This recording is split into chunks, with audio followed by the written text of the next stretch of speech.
Assalamualaikum warahmatullahi wabarakatuh. Kalau kita berbicara tentang IKN, maka yang paling penting adalah jangan dibesar-besarkan seolah-olah negara sebesar Indonesia sulit bikin satu kota. Orang pengembang-pengembang saja bikin kota di sana sini. Kalau satu pengusaha bisa bikin satu kota, masa satu negara tidak bisa bikin satu kota? Bambang Susantono mengundurkan diri dari jabatannya, yaitu Kepala Otorita Ibu Kota Nusantara. Wakil Kepala Otorita IKN Doni Rahayu juga mengambil langkah yang sama seperti Bambang. Pengunduran diri Bambang Susantono dan Doni Rahayu mengundang pro dan kontra. Seiring dengan itu, politisi Partai Gelora Fachri Hamzah ikut berpendapat terkait pembangunan IKN. Gampang saja. Apalagi faktanya bahwa Indonesia belum pernah membuat kota yang secara khusus buat pemerintahan. Jakarta sebenarnya adalah kota sejarah memang, peninggalan daripada pendiri bangsa Indonesia.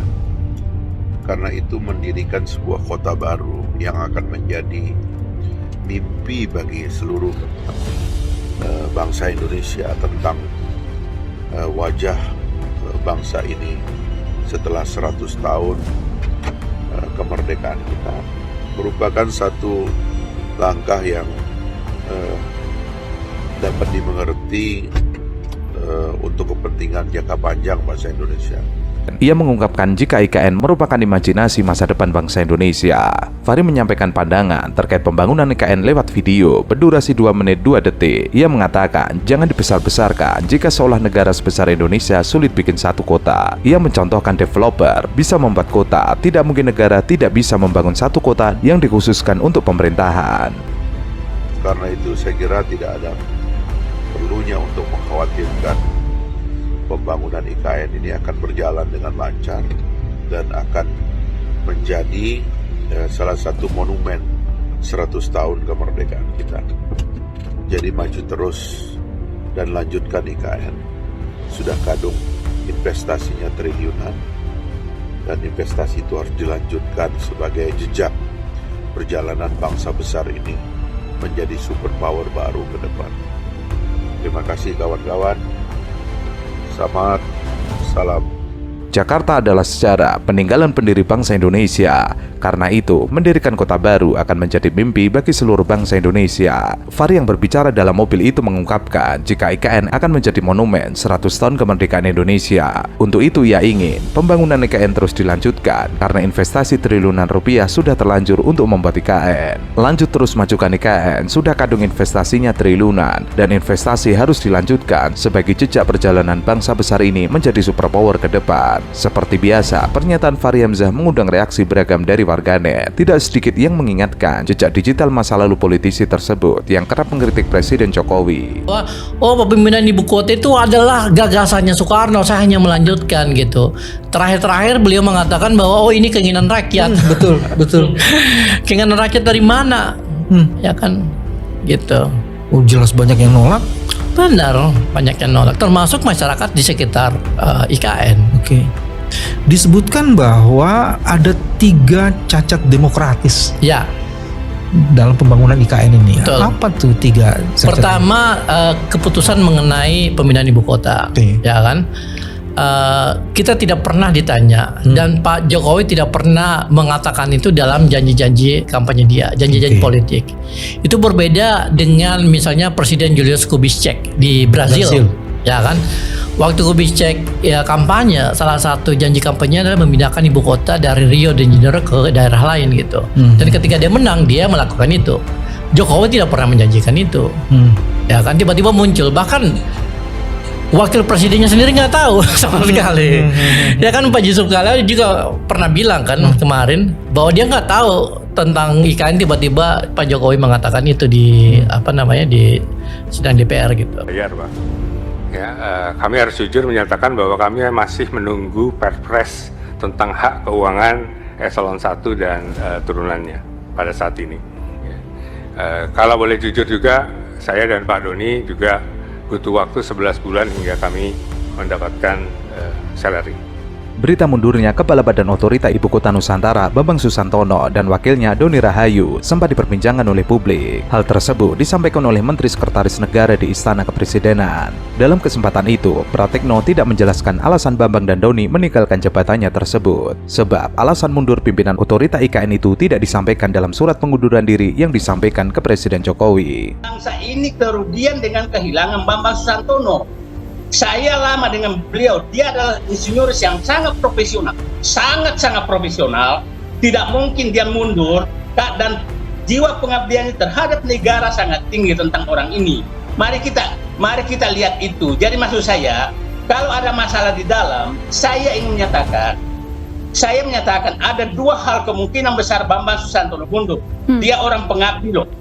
Satu, bahwa ada masalah, menurut saya ada masalah profesionalisme yang harus diperbaiki dalam pengelolaan IKN. Kedua, ada masalah amburadul yang mungkin terkait dengan integritas, itu yang perlu diperbaiki ke dalam. Namun belakangan, sedikit demi sedikit, permasalahan IKN mulai terkuak ke publik. Salah satunya, pada pertengahan tahun lalu, tepatnya pada awal April 2023, Bambang Susantono sempat menceritakan bahwa ia dan Doni Rahayu telah dibayar gajinya bahkan hampir setahun lamanya. Ia mengatakan bahwa kami masih menunggu perpres tentang hak keuangan eselon 1 dan turunannya pada saat ini. Kalau boleh jujur juga, saya dan Pak Doni butuh waktu 11 bulan hingga mendapatkan salary. Oleh sebab itu, permasalahan hak keuangan pejabat eselon 1 ke bawah akan segera dibahas. Ada teman-teman yang sudah bekerja lama dan belum dibayar. Itu kami minta konfirmasi, Pak. Apalagi bulan puasa begini, mau lebaran, nggak ada gajian, zolim kami, Pak. Kita zolim, Pak.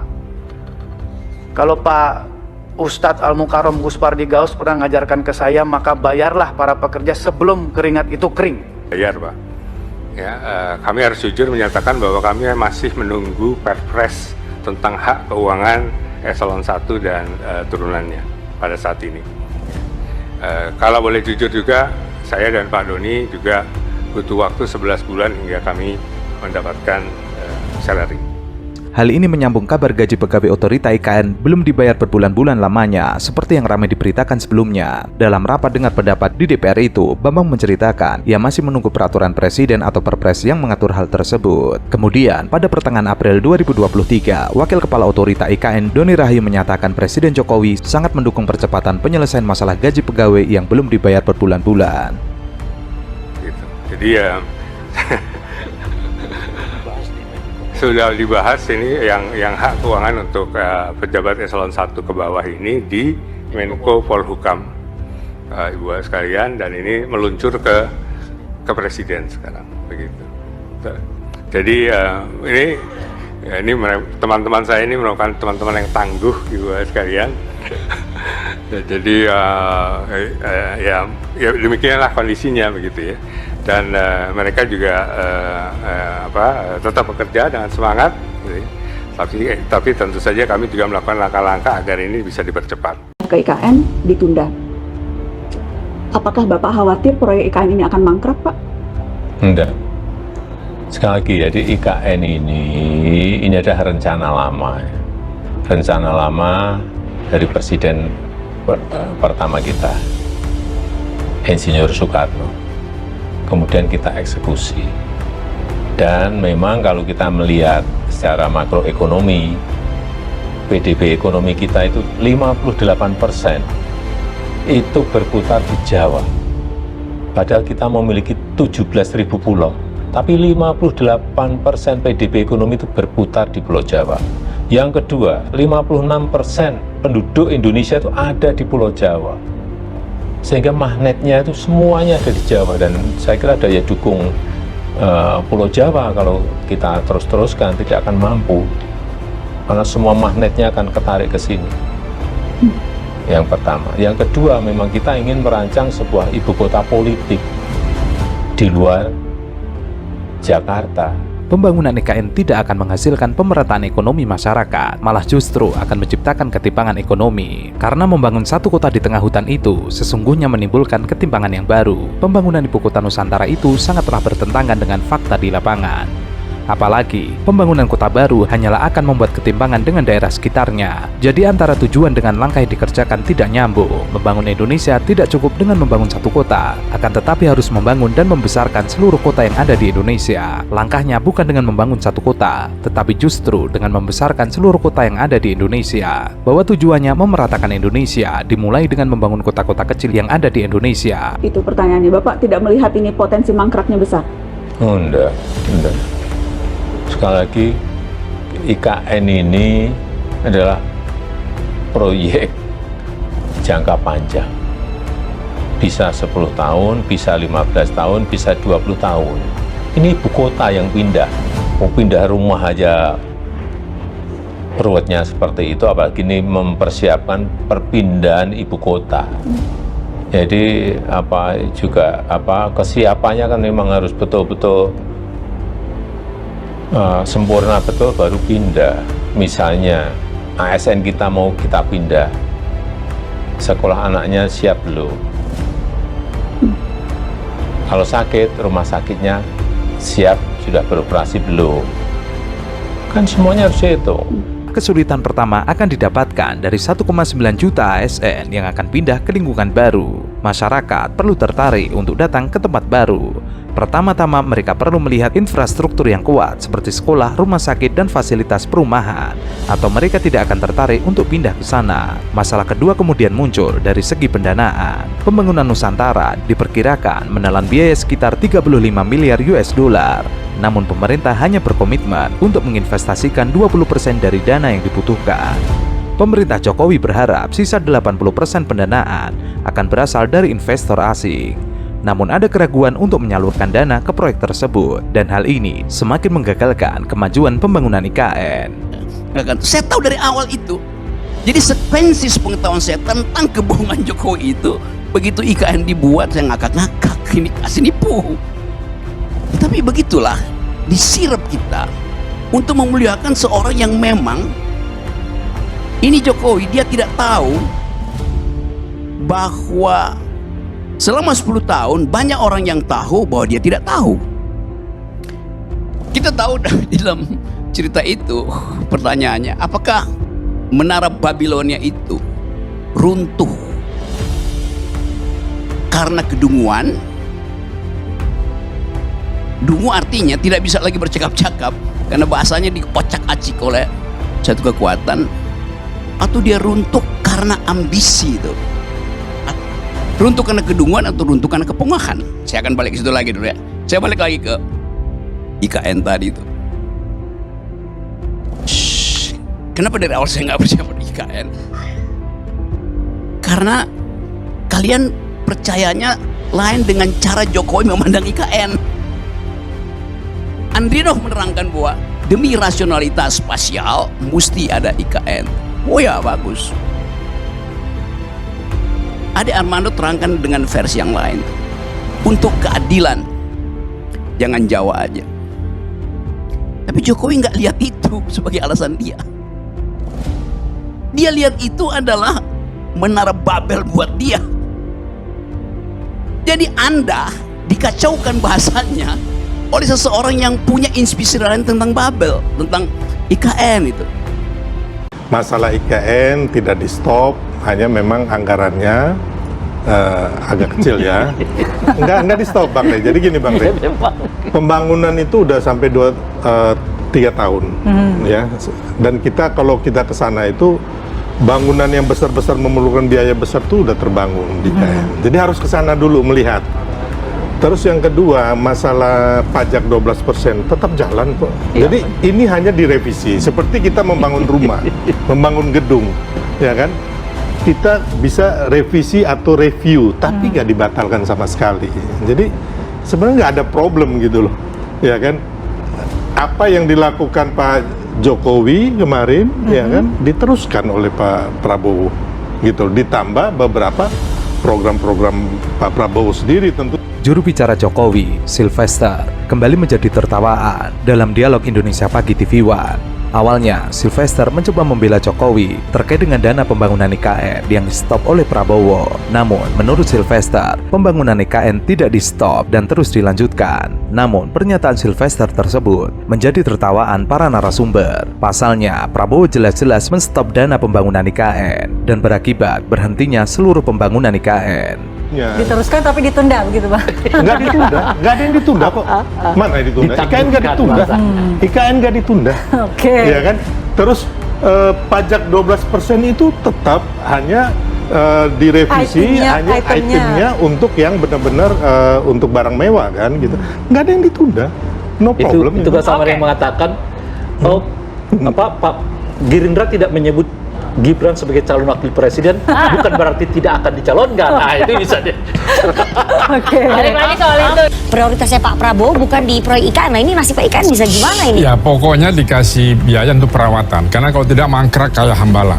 Bisa berpotensi mangkrak nggak? Bisa, makanya itu diatur seminimum buat apa? Tinggal Pak Menteri Pak Bas mengatur ini. Paling tidak terawat. Kan ini lagi musim hujan. Kemarin bandara tenggelam. Kemudian jalan sudah patah-patah karena tanah. Ya, itu dan sebagainya. Banjir, bukan apa-apa. Ya, tinggal monumennya aja. Ya apalah banjir atau apa. Tapi artinya harus ada dana itu. Karena kalau tidak sama sekali dana perawatan itu mangkrak. Itu nanti buaya-buaya balik itu. Ya kan, beruang madu balik karena kan habitatnya dirusak. Kami dengar beberapa pekerjaan udah ditarik balik nih ke Jakarta karena memang nggak bisa dibayar dan tidak dibayar. Iya, bukan ditarik kembali ya, Pak. Ada yang memang belum nggak bisa bayar. Iya, ada yang belum dibayar. Artinya dengan target yang tadi Pak Prabowo kan sempat bilang ya sebelumnya bahwa kita akan pindah nih 2028. Jadi itu ya itu kan memberi angin surga aja kan nggak mungkin karena bangun dari awal saya katakan ke pendahulunya. Iya kan dari awal saya bilang pindah negara ibu kota tuh 20 tahunan di seluruh dunia. Jadi kalau 2 tahun Pak Jokowi sudah bilang nggak bisa, nggak percaya sih. Investor datang asing nggak ada tanah PKS percaya PKS. Greenfield itu dari dulu nggak akan ada, selalu harus APBN yang bangun baru investor lihat mau datang. Kalau dia sudah datang, ini di hutan gue mau nanam apa? Gitu. Pembangunan ibu kota Nusantara paling tidak membutuhkan dana 466 triliun rupiah karena luas IKN yang luasnya 4 kali Jakarta. Sampai saat ini, tidak ada investor dunia yang tertarik membangun IKN. Secara bisnis, memang tidak ada cuan di IKN. Apalagi jarak antara Jakarta dengan ibu kota Nusantara jauh, bahkan disebut yang terjauh di dunia. Ditambah lagi harganya mahal dan biasanya akan gagal. Jika mengandalkan APBN untuk membangun IKN, hal itu sangat tidak realistis. Apalagi defisit APBN 2024 akan naik menjadi 609 triliun rupiah atau 2,7% dari produk domestik bruto. Target awal defisit 522 triliun rupiah atau 2,29% dari PDB. Ya Pak Jokowi emang harus ngomong begitu. Cuma kan Nana pertanyaan besarnya dari tadi yang belum terjawab.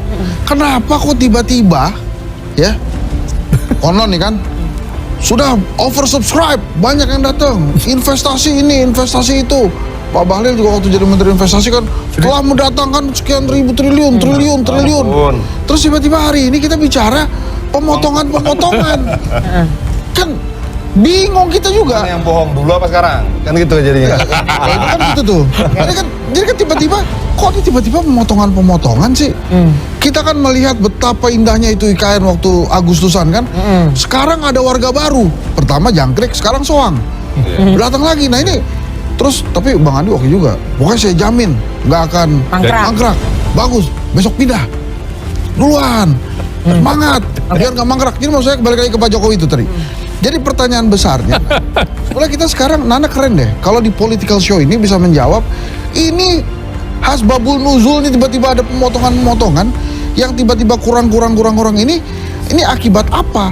Akibat kita salah hitung di awal atau akibat ada penambahan di atas kertas, angkanya gede tapi nggak ada di realnya. Iya kurang karena kurang matangnya perencanaan. Iya itu sebenarnya. Apalagi pemerintahan Prabowo Gibran akan fokus merealisasikan program makan bergizi gratis. Semuanya akan menjadi rebutan anggaran. Program makan bergizi gratis lebih jelas dampaknya untuk rakyat ketimbang IKN. Mencari dana utangan dari luar negeri atau lembaga internasional juga berat karena keuangan sebelah negara maju dan lembaga keuangan dunia sedang kering. Apalagi mundurnya kepala otorita ibu kota Nusantara Bambang Susantono dan wakilnya Doni Rahayu bertanda ada masalah dalam IKN. Jadi kalau ditanya kalau tadi mau dibikin destinasi wisata, siapa mau pergi ke sana, Pak? Mau dimakan buaya? Kalau hujan kan enggak. Jadi supaya terawat barang itu tidak memerlukan anggaran yang maksimal, ya sudah.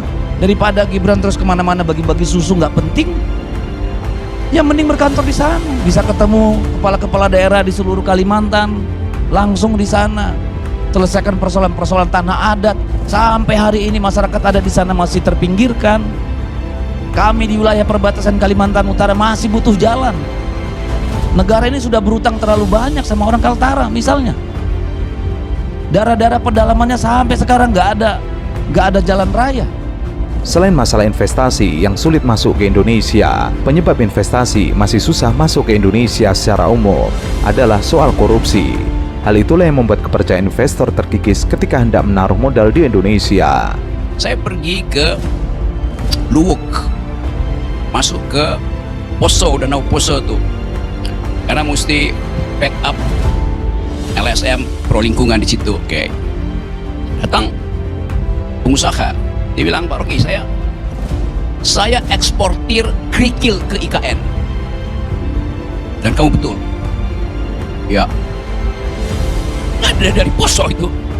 Ya Poso, Palu segala segitu, pinggiran itu. Dan kamu betul? Dia berhasil rugi 20 miliar belum dibayar. Kerikil. Saya kasih aja parsial-parsialnya tadi.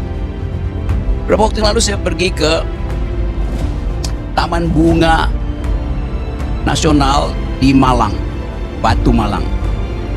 Taman bunga yang bagus betul, peninggalan Belanda.